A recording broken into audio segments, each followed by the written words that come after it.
নগৰ ননৈলৈ গৌৰৱ কঢ়িয়াই অনা অভিনেতা নাট্যকাৰ পৰিচালক প্ৰশান্ত নাথৰ স্মৃতিচাৰণ সভা অনুষ্ঠিত কৰা হয়। উক্ত সভাত বহুকেইজন নাটকৰ লগত জড়িত ব্যক্তি উপস্থিত থাকে। আমাৰ নগৰ পৰিয়ালৰ ফালৰ পৰাও প্ৰশান্ত কুমাৰ নাথলৈ শ্ৰদ্ধাঞ্জলি জ্ঞাপন কৰিছো।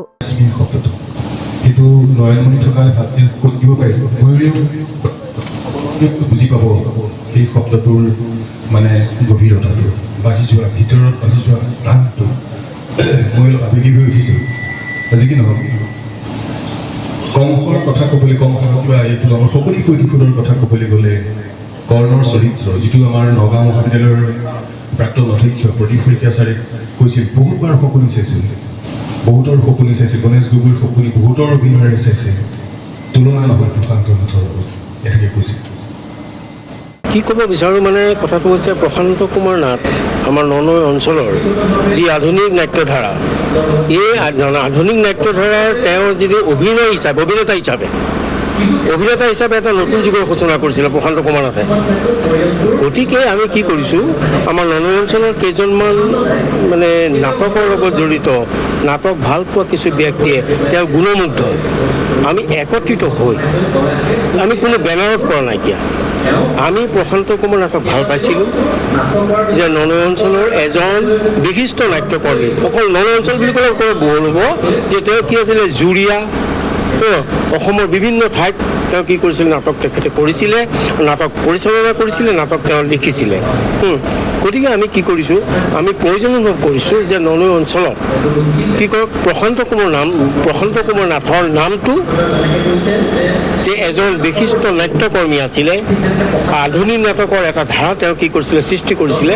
গতিকে সেইটো আমি জীয়াই ৰাখিবৰ কাৰণে আজি কি কৰিছোঁ যে তেওঁ যিসকল গুণমুগ্ধ আছে, বিভিন্ন ঠাইৰ পৰা গুণমুগ্ধসকলক আমি আমন্ত্ৰণ জনাইছোঁ, তেওঁলোক আহিছে, তেওঁলোকক লৈ আমি কি কৰিছোঁ, আজি এখন স্মৃতিচাৰণ অনুষ্ঠান আমি ইয়াতে আয়োজন কৰিছোঁ। বহু কাম কৰিবলৈ তেখেতৰ বাকী আছিল আৰু তেখেতৰ আধৰুৱা জীৱন, তেখেতে শিক্ষকতাও কৰিছিলে, তেখেতৰ জীৱনটো সম্পূৰ্ণ আধৰুৱা হ'ল।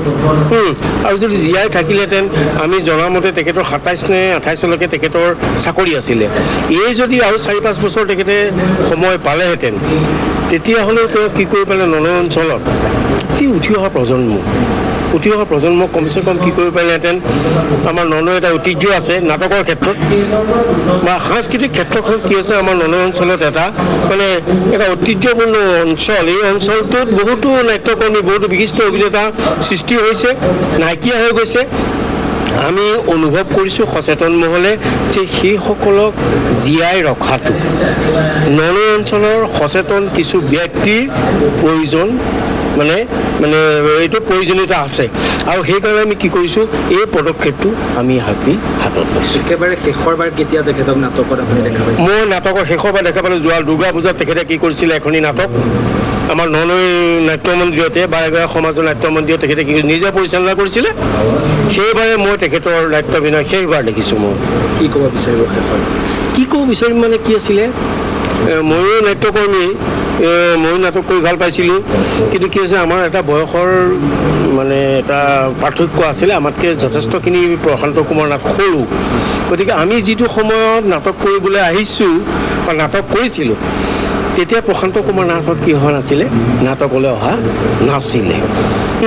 আমি লাহে কি আমি নাটক বাদ দিলোঁ, প্ৰশান্ত কুমাৰ নাটক কথা কি কৰিলে, নাটক আৰম্ভ কৰিলে। মোৰ ভাইটিও আছে, ভাইটিৰ লগতো কি কৰিছিলে, নাটক একেলগে প্ৰশান্ত কুমাৰ নাথে কৰিছিলে।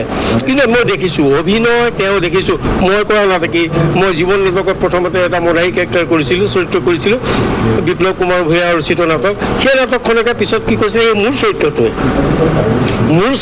কি কৰিছিলে, প্ৰশান্ত কুমাৰ নাথে কৰিছিল, নৰাম বুলি চৰিত্ৰ এটা কৰিছিলে। আৰু তাৰ উপৰিও মানে অন্তৰৰ নিৰ্ভীত কোণত চুই যোৱা কিছু অভিনয়ে মোক ব্যক্তিগত হিচাপে কি কৈছে আপ্লুত কৰিছিলে। আমি শকুনি গণেশ গগৈদেৱৰ শকুনি প্ৰতিশোধ নাটকখন আমি কেইবা ঠাইতো আমি মঞ্চস্থ কৰিছোঁ। তাত মই ভীমৰ ভাগ কৰিছিলোঁ, তিনি ঠাইত মই ভীমৰ ভাগ কৰিছিলোঁ। আৰু তাত কি কৰিছিলে,